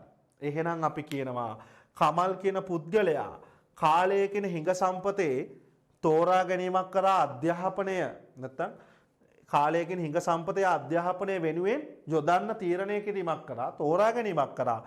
ඒකේ ආවස්තික පිරිවැය වෙන්නේ ටීවී බලන නැත්තම් ඒ අවස්ථාවේ හොඳම කැපකිරීම වෙන්නේ ටීවී බලන අවස්ථාව. හරි? එහෙනම් මේක තමයි කමල්ගේ තෝරා ගැනීමේ ආවස්තික පිරිවැය. පුතේ එහෙනම් ආවස්තික පිරිවැය කියලා කියන්නේ අපි හිඟ සම්පතකින් මේ හිඟ සම්පතක් ඇතුළත තියෙන විකල්ප ප්‍රයෝජන වලින් යම්කිසි විකල්පයක් තෝරගන්නවා නම් යම්කිසි විකල්පයක් තීරණය කරනවා නම් අන්න ඒ නිසා කැප කරන ඊළඟ හොඳම විකල්ප අවස්ථාවේ වටිනාකම. හරි? ඊළඟ හොඳම විකල්ප අවස්ථාවේ වටිනාකම අපි කියනවා මොකක් කියලාද? ආවස්තික පිරිවැය කියලා. කැප කරන හොඳම විකල්ප අවස්ථාවේ වටිනාකම. අපි බලමු ටියුට් එක. ආර්ථිකයේ සතු හිඟ සම්පත් භාවිතා කර ඉටු කරගත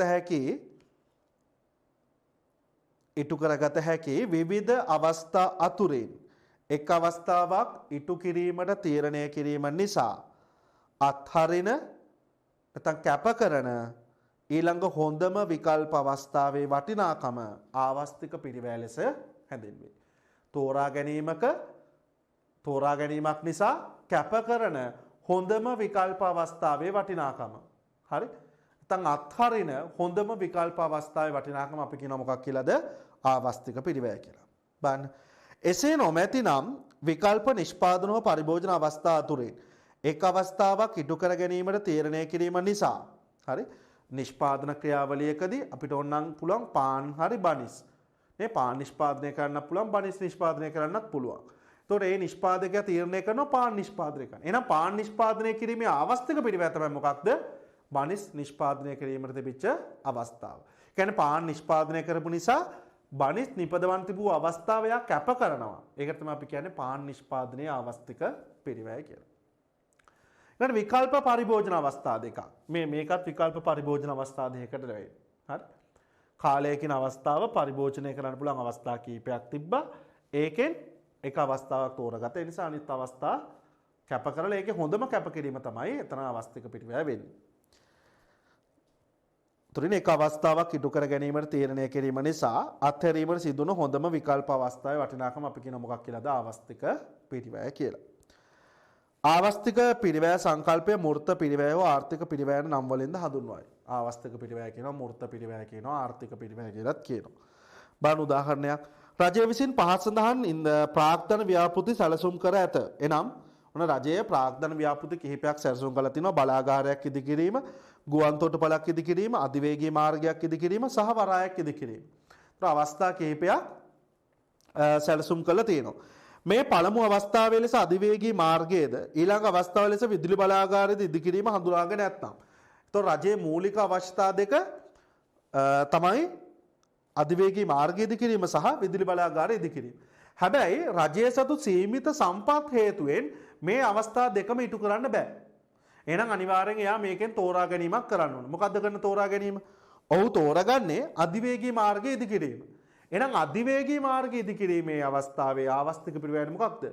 විදුලි බලාගාරය ඉදිකිරීමට තිබිච්ච අවස්ථාව. එයි අධිවේගී මාර්ගය ඉදිකිරීම නිසා කැප කරන්න වෙන්නේ විදුලි බලාගාරය ඉදිකිරීමට තිබිච්ච අවස්ථාව. එහෙනම් මම හිතනවා ඔබට පැහැදිලි ඇති ආවස්තික පිරිවැය කියන්නේ තෝරා ගැනීමක් නිසා කැප කරන විකල්පවල හොඳම විකල්පය අපි කියන මොකක් කියලාද? ආවස්තික පිරිවැය කියලා. අපි තව උදාහරණයක් ගමු. අර කතා කරපු ගොඩනැගිල්ල කියන උදාහරණය. ඒතර ගොඩනැගිල්ල අපිට වාසස්ථානයට ගන්න පුළුවන්, ගබඩාවක් විදියට ගන්න පුළුවන්, ව්‍යාපාරයක් කරගෙන යන්න පුළුවන්, හරි අධ්‍යාපන ආයතනයක් කරගෙන යන්න පුළුවන්, විවිධ අවස්ථා තියෙනවා. හරි. එතකොට අපි ගන්නවා මේ ගොඩනැගිල්ල කියන කාරණාව ව්‍යාපාර කටයුත්තක් කරන්න. ඒතර අනිත් අවස්ථා සියල්ල කැප කරනවා. අනිත් අවස්ථා සියල්ල කැප කරනවා. එහෙනම් මේ කැප කරපු අවස්ථාවල අපි හිතමු ව්‍යාපාරයක් කරේ නැත්නම් මේක ගබඩාවක් විදිහට පාවිච්චි කරනවා. එහෙනම් ව්‍යාපාරයක් පවත්වාගෙන යාමේ ආවස්තික පිරිවැය මොකක්ද? ගබඩාවක් පවත්වා ගැනීමේ අවස්ථාව. පැහැදිලි? ආවස්තික පිරිවැය කියන්නේ කැප කරන ලද හොඳම විකල්ප අවස්ථාවේ වටිනාකම. ආවස්තික පිරිවැය ඇගීමේදී සැලකිලිමත් යුතු කරුණු. එය මූර්ත සංකල්පයක් වීම. මම මුලින්ම කිව්වා ආවස්තික පිරිවැය කියන්නේ මේ මුදල් හා සම්බන්ධ හෝ සංඛ්‍යානමය සංකල්පයක් නෙමෙයි. හැමතිස්සෙම ආවස්තික පිරිවැය කියන්නේ කැප කරන ලද හොඳම විකල්ප අවස්ථාව. ඒ ආත්මගත සංකල්පයක් මොකක්ද? දැන් මෙතන කමල් කියන පුද්ගලයා අධ්‍යාපනය කියන එක තෝරගත්තා. එයාගේ හොඳම කැපකිරීම තමයි ටීවී බලන අවස්ථාව. අපි තුන් මෙතනට අමල් කියලා පුද්ගලයෙක් ආවා කියලා. එයාත් අධ්‍යාපනය කියන එක තෝරගෙන තිනවා මේ කාලය කියන හිඟ සම්පතේ. හැබැයි එයාගේ තෝරා ගැනීමේ කැපකිරීම ටීවී බැලීම වෙන්න බෑ. ඒ කියන්නේ වෙන්න නැති වෙන්න පුළුවන්. හරි? කියන්නේ හැමතිස්සෙම එකම තෝරා ගැනීමක් වුණත් හරි පුද්ගලයෙකුගේ එකම පුද්ගලයන් දෙදෙනෙක් ගත්තොත් මේ දෙදෙනාගේ එකම තෝරා ගැනීම වුණත් හොඳම කැපකිරීම වෙනස් වෙන්න පුළුවන්. කමල්ට අනුව එයාගේ හොඳම කැපකිරීම ටීවී බැලීම. ඒ නිසා කමල්ගේ තෝරා ගැනීමේ අවස්ථික පිරිවැය ටීවී බැලීමේ අවස්ථාව. හැබැයි අමල්ට අනුව එයාගේ හොඳම කැපකිරීම සෙල්ලම් කිරීම වෙන්න පුළුවන්. එහෙනම් එයාගේ තෝරා ගැනීමේ අවස්ථික පිරිවැය වෙන්නේ සෙල්ලම් කිරීමේ අවස්ථාව. ඒ කියන්නේ ආවස්තික පිරිවැය කියන එක තීරණය කරන්න පුළුවන් පුතේ. ඒ තෝරා ගැනීම කරන පුද්ගලයාට පමණයි. වෙන කෙනෙකුට තීරණය කරන්න බෑ. right? ඊළඟට භාණ්ඩයක මිලෙන් ආවස්තික පිරිවැය පිළිඹු නොවේ. හරි? දැන් අපිට කියනවා රුපියල් 50000ක් දීලා මම දුරකථනයක් මිලදී ගත්තා. එතකොට ඒකේ ආවස්තික පිරිවැයනේ රුපියල් 50000 නෙමෙයි. ඒ 50000න් අපි හිතමු මෙහෙම. ඔන්න රුපියල් 50000ක් මගේ අතේ තිබ්බා. මේකට දුරකථනයක් ගන්නත් පුළුවන්. ටැබ් එකක් මිලදී ගන්නත් පුළුවන්. ෆෝන් එකක් ගන්නත් පුළුවන්. ටැබ් එකක් මිලදී ගන්නත් පුළුවන්. මම ෆෝන් එක ගත්තොත් මගේ ආවස්තික පිරිවැයනේ මොකක්ද? ටැබ් එක මිලදී ගන්න තිබිච්ච අවස්ථාවනේ මම කැප කරන්නේ. ඒක තමයි ආවස්තික පිරිවැය. නැතු මම රුපියල් 50000ක් වේදම් කරලා දුරකථනය ගත්තයි කියලා රුපියල් 50000 නෙමෙයි මගේ ආවස්තික පිරිවැය. හරි? ඒ 50000න් ගන්න තිබිච්ච වෙනත් භාණ්ඩයක් නැත්නම් වෙනත් අවස්ථාවක් මම කැප කරනවා නම් අන්න ඒක තමයි ආවස්තික පිරිවැය වෙන්නේ.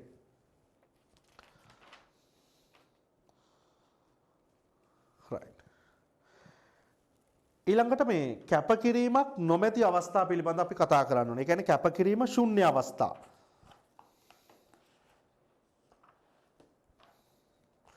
ආවස්තික පිරිවැය ශුන්‍ය අවස්ථා. දැන් ආවස්තික පිරිවැය ශුන්‍ය අවස්ථා ගැන කතා කරද්දී පළවෙනි අවස්ථාව තමයි නොමිල සම්පත් භාවිතා කිරීම. හිරුවෙලිය, සුළඟ, වර්ෂා ජලය පාවිච්චි කරද්දී අපි සම්පත් කැපකිරීමක් කරනවද? කැප කරන්නේ නැහනේ. තෝරා ගැනීමක් කරන්නේ නැහනේ. ඒ නිසා කැපකිරීමක් වෙන්නේ නැහැ. ඒ නිසා පළවෙනි අවස්ථාව ආවස්තික පිරිවැය ශුන්‍ය කියන්නේ කැපකිරීමක් නොමැති අවස්ථා. එහෙනම් පළවෙනි එක තමයි නොමිල සම්පත් භාවිතා කිරීම. හරි? නොමිල සම්පත් භාවිතා කිරීම. අනිත් එක තමයි මම අර ඉස්සෙල්ලත් ඔයාලට කිව්වා මේ විකල්ප ප්‍රයෝජන නොමැති සම්පත් තිබෙනවා.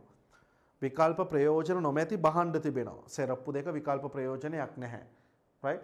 මේ අතේ බදින ඔරලෝසුවට විකල්ප නැහැ. හරි? එතකොට ඒ වගේ වල ආවස්තික පිරිවැයක් නිර්මාණය වෙන්නේ නැහැ. කැපකිරීමක් නිර්මාණය වෙන්නේ නැහැ. විකල්ප ප්‍රයෝජන නොමැති භාණ්ඩ පරිභෝජනය කියන එක. ඔරලෝසු කණුව එකම ප්‍රයෝජනය මොකක්ද? ඒ අවටින් යන පුද්ගලයන්ට වේලාව නිරීක්ෂණය කරගන්න පුළුවන්. ඒක තමයි ඒගොල්ලෝගේ තියෙන එකම ප්‍රයෝජන. ඒකේ තියෙන එකම ප්‍රයෝජනය. වෙනත් ප්‍රයෝජන නැහැ. ඒ නිසා ඔරලෝසු කණුවට ආවස්තික පිරිවැයක් තියනවද? ආවස්තික පිරිවැයක් නැහැ. හැබැයි මතක තියාගන්න ඕනේ ඔරලෝසු කණුවට ආවස්තික පිරිවැයක් නැති වුණාට ඔරලෝසු කණුව හදන්න භාවිතා කරපු ඒ ගොඩබිම ඒ ගොඩබිම් ප්‍රදේශයට ඒ ගල් වැලි වලට ඒ ශ්‍රමය භාවිතා කරපු ඒ ශ්‍රමිකයන් ඒ අයට ආවස්තික පිරිවැයක් තියෙන්න පුළුවන්. ඒ සියල්ල එකතු කරලා හදපු අවසාන භාණ්ඩයට ආවස්තික පිරිවැයක් නැහැ. කැපකිරීමක් නැහැ. සරප්පු දෙකටත් ඒ වගේ දෙයක් තමයි. තව තියෙනවා මේ දැන් මේ ආවස්තික පිරිවැය ශුන්‍ය අවස්ථානේ අපි කතා කරන්නේ. එකක් වන නොමිල සම්පත් පරිභෝජනය. ඊළඟට විකල්ප ප්‍රයෝජන නොමැති භාණ්ඩ පරිභෝජන. විකල්ප ප්‍රයෝජන නොමැති සම්පත් තියෙනවා. හරි? විකල්ප ප්‍රයෝජන නොමැති සම්පත් තිබෙනවා. ඒව පරිභෝජනය කරනකොටත් ආවස්තික පිරිවැයක් නිර්මාණය වෙන්නේ නැහැ. ගඟ හරස් කළ බඳින වේල්ල. එතකොට මේ වේල්ල බඳින එකේ එකම ප්‍රයෝජනය තමයි විදුලි බලය උත්පාදනය. එතකොට ඒකේ ආවස්තික පිරිවැයක් නැහැ. කැපකිරීම ශුන්‍යයි. හරි? ඊළඟට විදුලිය උත්පාදනය කරන්න අපි මේ නිර්මාණය කරන විදුලි බලාගාරය. එයාට කරන්න පුළුවන් එකම දේ විදුලි උත්පාදනය පමණයි. ඒතර ඒවල ඒ සම්පත් භාවිතා කිරීමේදී ආවස්තික පිරිවැය ශුන්‍ය වෙන්නේ ශුන්‍ය වෙනවා. කැපකිරීමක් අපිට අත්විඳින්න සිද්ධ වෙන්නේ නැහැ. හතරවෙනි අවස්ථාව තමයි සේවා වියුක්ත සම්පත් සේවා නියුක්ත කිරීමේදී. මොකද මේ සේවා වියුක්ත කියන්නේ? දැන් අපි උදාහරණයක් වශයෙන් ගමු ශ්‍රමිකයෙක් ඉන්නවා. තාම එයා කොහෙවත් රස්සාවක් කරන්නේ නැහැ. රැකියාවක් කරන්නේ නැහැ. එයාගේ ශ්‍රම සම්පත කොහෙටවත් ලබා දෙන්නේ නැහැ. හරි? එතකොට අපි එයා හඳුනන්නේ සේවා වියුක්තිකයෙක් හැටියට. සේවා වියුක්තයි. එයාට ඔන්න පළවෙනි ජොබ් එක ලැබෙනවා. දැන් පුතේ එතන එයාට කිසිම කැපකිරීමක් නැහැනේ. ඒ නිසා ආවස්තික පිරිවැය ශුන්‍යයි. කොහෙටවත් එයා සේවාව සපයන්නේ නැත්නම් එයා කිසිම මේ උපයා ගැනීමක් කරන්නේත් නැත්නම් එයාට කැප කරන්න දෙයක් නැහැ. හරි? සේවා වියුක්ත සම්පත් ඔන්න සේවා නියුක්ත වුණා. දැන් අර උපාධිධාරීන්ට රජයේ රැකියාවක් ලැබීම කියලා අපි ගමු. හරි? උපාධිධාරීන් රැකියාවක් ලැබෙනකන් නිකන් ඉන්නව ගෙදරට වෙලා. ඔන්න රැකියාවක් ලැබුණාට පස්සේ එයා රැකියාවට යනවා. එතකොට සේවා වියුක්ත සම්පත සේවා නියුක්ත වුණා. එතන කැපකිරීම තිබෙනවද? කිසිම කැපකිරීමක් නැහැ. හරි?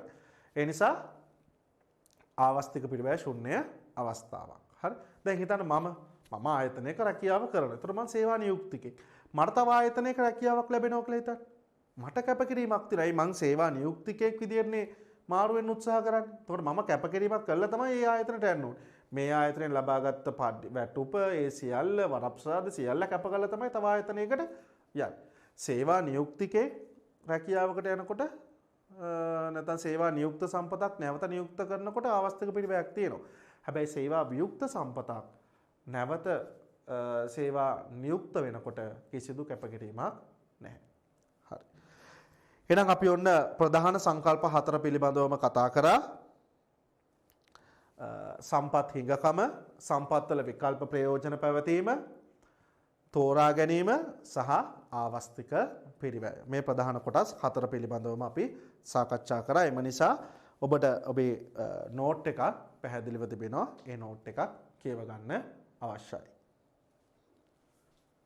හරි. අපි නම් තවත් අපි ඊළඟ කොටසට යන්. දැන් අපි මේ වෙනකන් අපි කතා කරලා තියෙනවා ආර්ථික විද්‍යාව පිළිබඳ අපි පොඩි හැඳින්වීමක් ගත්තා. ආර්ථික විද්‍යාව කියන්නේ කුමක්ද? ඇයි මේකට විද්‍යාව කියන පදය යොදන්නේ? ආර්ථික විද්‍යාව අදාළ වෙන්නේ කුමන කුලකයටද? ශුද්ධ විද්‍යා කුලකයටද? සමාජ විද්‍යා කුලකයටද? ඊට පස්සේ ආර්ථික විද්‍යාව පිළිබඳ වර්ගීකරණ දෙකක් ගැන කතා කරා. සූක්ෂම ආර්ථික විද්‍යාව සහ සාර්ව ආර්ථික විද්‍යාව. ඊළඟට යථානුරූපී ආර්ථික විද්‍යාව මොකද්ද? අභිමතානුරූපී ආර්ථික විද්‍යාව මොකද්ද? ඊළඟට අපි නිෂ්පාදන සම්පත් පිළිබඳව කතා කරා. ඊට පස්සේ ආර්ථික විද්‍යාව ප්‍රධාන සංකල්ප 4 හිඟකම, විකල්ප ප්‍රයෝජන පැවතීම, තෝරා ගැනීම සහ ආවස්තික පිරිවැය කියන කොටස් අපි කතා කරා. අපි ඊළඟට කතා කරමු භාණ්ඩ හා සේවා පිළිබඳව. දැන් මේ මිනිස් අවශ්‍යතා සහ උවමනා ඉටු කරන්න ඉටු කරගන්න හැකි ඕනෑම දෙයක් භාණ්ඩයක් හෝ සේවාවක් හැටියට අපි හඳුන්වනවා. එතකොට මේ භාණ්ඩ හා සේවා පරිභෝජනය කරලා අපිට උපයෝගීතාවයක් ලබන්න පුළුවන් කියලා අපි කලිනුත් කතා කරා. එතකොට මේ භාණ්ඩ හා සේවා ගත්තොත් භාණ්ඩයක් කියලා කියන්නේ මිනිස් අවශ්‍යතාවයක්, තම මිනිස් උවමනාවක් ඉටු කරන්න පුළුවන්. අපේ ඇසට පේන අවකාශ ඉඩක් ගන්න ස්පර්ශ අපිට අල්ලන්න පුළුවන් ස්පර්ශ කරන්න පුළුවන් දෙයකට අපි භාණ්ඩ කියලා හඳුන්වනවා. සේවා කියලා කියන්නේ එහෙම ඇසට පේන්නේ නැති අවකාශ ඉඩක් නොගන්නා ගබඩා කරන්න බැරි. දැන් මේ මා ඔබට ලබා දෙන්නේ අධ්‍යාපනය කියන සේවාව.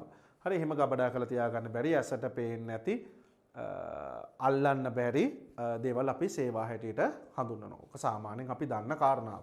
මෙතනදී අපි කතා කරන්න පුතේ භාණ්ඩ ප්‍රධාන කොටස් දෙකකට කඩනවා. රයිට් භාණ්ඩ ප්‍රධාන කොටස් දෙකකට කඩනවා. එකක් ආර්ථික භාණ්ඩ සහ අනාර්ථික භාණ්ඩ කියලා. ආර්ථික භාණ්ඩ සහ අනාර්ථික භාණ්ඩ කියලා ප්‍රධාන කොටස් දෙකකට කඩනවා. එතකොට මේ වර්ගීකරණයට පදනම වෙන්නේ නිෂ්පාදනය කිරීමේදී සම්පත් පිරිවැයක් දරලා තිබෙනවා නම්. මොනවාද? සම්පත් පිරිවැයක්. මේ සම්පත් කියන්නේ පුද්ගලයෙක් නෙමෙයි. හරි. නිෂ්පාදනය කිරීමේදී එහෙම නැත්නම් ආර්ථික සම්පත් භාවිතා කරලා තියෙනවා නම්. රයිට් අපි නිෂ්පාදන සම්පත් කතා කරා ප්‍රධාන කොටස් දෙකයි ආර්ථික සම්පත් සහ අනාර්ථික සම්පත් කියලා. එතකොට භාණ්ඩ නිෂ්පාදනය කිරීමේදී ආර්ථික සම්පත් භාවිතා කරලා තිබෙනවා නම් ඒ කියන්නේ සම්පත් පිරිවැයක් අනිවාර්යෙන් දාලා තියෙනවා. ඒවා අපි කියනවා ආර්ථික භාණ්ඩ කියලා. භාණ්ඩ නිෂ්පාදනය කිරීමේදී සම්පත් පිරිවැයක් දරලා නැත්තම් ඒ කියන්නේ කිසිදු ආර්ථික සම්පතක් භාවිතා කළ නැත්තම් ඒ වගේ භාණ්ඩ කිහිපයයි තිබෙන්නේ. නොමිල සම්පත් වල තියෙන උදාහරණම තමයි තියෙන්නේ. මොනවාද? හිරු එළිය, වර්ෂා ජලය, ස්වභාවික සුළඟ. හරි. භාණ්ඩ නිෂ්පාදනය කිරීමේදී කිසිදු ආර්ථික සම්පතක් භාවිතා කළ නැත්තම් අපි ඒව හඳුන්වනවා මොනවා කියලාද? අනාර්ථික භාණ්ඩ කියලා. භාණ්ඩ නිෂ්පාදනය කිරීමේදී ආර්ථික සම්පත් එහෙම නැත්නම් හිඟ සම්පත් භාවිතා කරලා තියෙනවා නම් අපි ඒව හඳුන්වනවා මොනවා කියලාද? ආර්ථික භාණ්ඩ කියලා. බලන්න. ආර්ථික භාණ්ඩ පුද්ගලයන් විසින් ගනු ලබන තීරණවල ප්‍රතිඵලයක් ලෙස හිඟ සම්පත් යොදා ගනිමින් නිපදවා ඇති මිනිස් අවශ්‍යතා සහ උවමනා තෘප්තිමත් කළ හැකි භාණ්ඩ. පොත්, පෑන්, ගොඩනැගිලි, ඉඩම්, යාන වාහන, දුරකථන ඒ වගේ දේවල්. හරි. මේවා ලක්ෂණ බලන්න. මිනිස් තීරණවල ප්‍රතිඵලයක් වීම. මිනිසා තමයි තීරණය කරන්නේ මේ වගේ දෙයක් හදන්න ඕන කියන එක. උවමනාවන්ට සාපේක්ෂව හිඟවීම. ඔව්. සම්පතු දැන් හිඟ සම්පත් භාවිතා කරලානේ හදන්නේ. ඒ නිසා මේ භාණ්ඩ උවමනාවන් වලට සාපේක්ෂව හිඟයි. ආවස්තික පිරිවැයක් පැවතීම. හිඟ සම්පත් භාවිතා කරලා නම් හදන්නේ බොහෝ දුරට අපිට ආවස්තික පිරිවැයක් දැක ගන්න පුළුවන්. මේ නොමිල භාණ්ඩ නැත්නම් අනාර්ථික භාණ්ඩවල එහෙම ආවස්තික පිරිවැයක් දකින්න වෙන්නේ නැහැ. මේක තමයි ප්‍රධානම ලක්ෂණය මෙන්න මේ වර්ගීකරණය. ඒ කියන්නේ ආර්ථික භාණ්ඩයක් කියන්නේ ආවස්තික පිරිවැයක් තියෙන භාණ්ඩයක්. අනාර්ථික භාණ්ඩයක් කියන්නේ ආවස්තික පිරිවැයක් නැති භාණ්ඩයක්. right? නිෂ්පාදන ක්‍රියාවලියක් තුලින් බිහිවීම, හිමිකමක් ප්‍රකාශ කළ හැකිවීම, හරි නිෂ්පාදනයේදී සම්පත් පිරිවැයක් දරා තිබීම. අනාර්ථික නැත්නම් නොමිල සම්පත්. සම්පත් වැය කිරීමකින් තොරව සැපයුමක් පවතින අවස්ථාවේදී. ආර්ථික සම්පත් වැය කිරීමකින් තොරව සැපයුමක් පවතින අවස්ථාවේදී අසීමිතව පරිභෝජනය කළ හැකි ස්වභාව ධර්මයාගෙන් සම්පාදනය වී ඇති භාණ්ඩ වේ. සැපයුමක් තිබෙන අවස්ථාවේදී මම ඉස්සෙල්ලා ඔබට පැහැදිලි කරානේ හිරු එළිය කියන සම්පත රාත්‍රී කාලේ පරිභෝජනය කරන්න බෑ. ඒක තියෙන අවස්ථාවේදී කැපකිරීමකින් තොරව නොමිලේ අපිට පරිභෝජනය කරන්න හැකියාවක් ලැබෙනවා. ඒ වගේව අපි කියනවා මොනවා කියලාද? අනාර්ථික සම්පත් කියලා. නිෂ්පාදන ක්‍රියාවලියක් නෑ මේ වගේ දේවල් වල නිෂ්පාදන පිරිවැයක් දැරීමට සිදු නොවීම, ආවස්තික පිරිවැයක් නොමැත, නිශ්චිත හිමිකමක් නොමැත, උවමනාවන්ට සාපේක්ෂව හිඟ නොවීම. ඒ කියන්නේ ආවස්තික පිරිවැයක් දකින්න බෑ. ඇයි? හිඟ සම්පත් නොවන නිසා. හරි. මගේ සරල ප්‍රශ්නයක් තිබෙනවා. ලිඳකින් ලබා ගන්න ජලය ආර්ථික සම්පතක්ද අනාර්ථික සම්පතක්ද? ලිඳකින් ලබා ගන්න ජලය ආර්ථික සම්පතක්ද අනාර්ථික සම්පතක්ද? අපි ඊට කලින් අපි ගලමු මේ පෑන ආර්ථික සම්පතක්ද අනාර්ථික සම්පතක්ද? ආර්ථික සම්පතක්. හිඟ සම්පත් භාවිතා කරලා තමයි නිෂ්පාදනය කරලා තියෙන්නේ. ඒ නිසා මේක ආර්ථික සම්පතක්. මේකට කැපකිරීමේ ආවස්තික පිළිවෙලක් තියෙනවා. මම පාවිච්චි කරොත් තව කෙනෙක්ට පාවිච්චි කරන්න තියෙන අවස්ථාව නැති වෙනවා. හරි. ඊට පස්සේ මේ වයිට් බෝඩ් එක රයිට් ආර්ථික භාණ්ඩයක්. එතකොට මේ ලින්දකින් ලබා ගන්න ජලය ආර්ථිකද අනාර්ථිකද? කෙනෙක්ට හිතෙන්න පුළුවන් අපි ජලය නොමිලේ ලබා ගන්න කිසිදු ගෙවීමක් කරන්නේ නැහැ. ඒ නිසා ඒක අනාර්ථික භාණ්ඩයක් කියලා. හැබැයි පුතේ මතක තියාගන්න මේ ලින්ද සැකසීම වෙනුවෙන් හිඟ සම්පත් භාවිතා කරා. ගොඩබිම කියන හිඟ සම්පත භාවිතා කරා. ශ්‍රමය කියන හිඟ සම්පත භාවිතා කරා. හරි? මේ ශ්‍රමය කියන හිඟ සම්පත භාවිතා කරලා තමයි මේක නිෂ්පාදනය කරේ. ඒ නිසා අපි මේකේ නොමිලේ වතුර ගත්තට හිඟ සම්පත් භාවිතා කරලා තියෙනවා. හරි? එහෙනම් මේක මොන භාණ්ඩයක්ද? ආර්ථික භාණ්ඩයක්. නේද? අපි තව ගමු. වැවකින් ලැබෙන ජලය අපිට වර්ෂා ජලය අනාර්ථික භාණ්ඩයක්. හැබැයි වැවකින් ලබා ගන්න ජලය ආර්ථික භාණ්ඩයක්. ඇයි මේ වැව සකස් කරන්න හිඟ සම්පත් විශාල ප්‍රමාණයක් භාවිතා කරලා තියෙනවා. මේ ආර්ථික භාණ්ඩයක්ද අනාර්ථික භාණ්ඩයක්ද කියලා තීරණය කරන්න පුතේ ඒ භාණ්ඩේ නොමිලේ පරිභෝජනය කරනවද නැද්ද කියන කතාව නෙමෙයි. දැන් අපි පාසල් පෙළපොත් පාසල් නිල ඇඳුම් අපිට නොමිලේ ලැබෙනවා. හැබැයි ඒවා මේ අනාර්ථික භාණ්ඩ නෙමෙයි. ඇයි? ඒවා ආර්ථික භාණ්ඩ. ඒවා නිෂ්පාදනය කිරීමේදී හිඟ සම්පත් භාවිතා කරලා තියෙන. ඒ කියන්නේ ඒවට සම්පත් පිරිවැයක් දරා තිබෙනවා. කවුරුන් හෝ සම්පත් පිරිවැයක් දරා තිබෙනවා. අපිට නොමිලේ ලැබුණට වැවකින් ලැබෙන ජලය, ලිඳකින් ලබා ගන්න ජලය, පාසල් පෙළපොත් ටික, පාසල් නිල ඇඳුම් ටික අපිට නොමිලේ ලැබෙනවා. හැබැයි ඒවා නිපදවීමේදී හිඟ සම්පත් භාවිතා කරලා තිබෙනවා. ඒ නිසා ඒවා ඇවිල්ලා මොනවාද? ආර්ථික භාණ්ඩ. ඔක්සිජන් O2 වායුව අපිට නොමිලේ ලැබෙනවා. හැබැයි රෝගියෙකුට අපි ලබා දෙන සිලින්ඩරයක් ආධාරයෙන් අපි ලබා දෙන ඔක්සිජන් වායුව නොමිල භාණ්ඩයක් නෙමෙයි. ඒක හිඟ භාණ්ඩයක්. හරි? ආර්ථික භාණ්ඩයක්. ඇයි? ඒව නිපදවීමේදී සම්පත් පිරිවැයක් දරා තිබෙනවා. හරි. එහෙනම් අපි ඔන්න ප්‍රධාන භාණ්ඩ ප්‍රධාන කොටස් දෙකකට බෙදුවා. හිඟ කමක් තිබෙන නැත්නම් ආර්ථික භාණ්ඩ සහ හිඟ කමක් නොමැති අනාර්ථික භාණ්ඩ කිබෙලා. right. ආයිබෝවන්.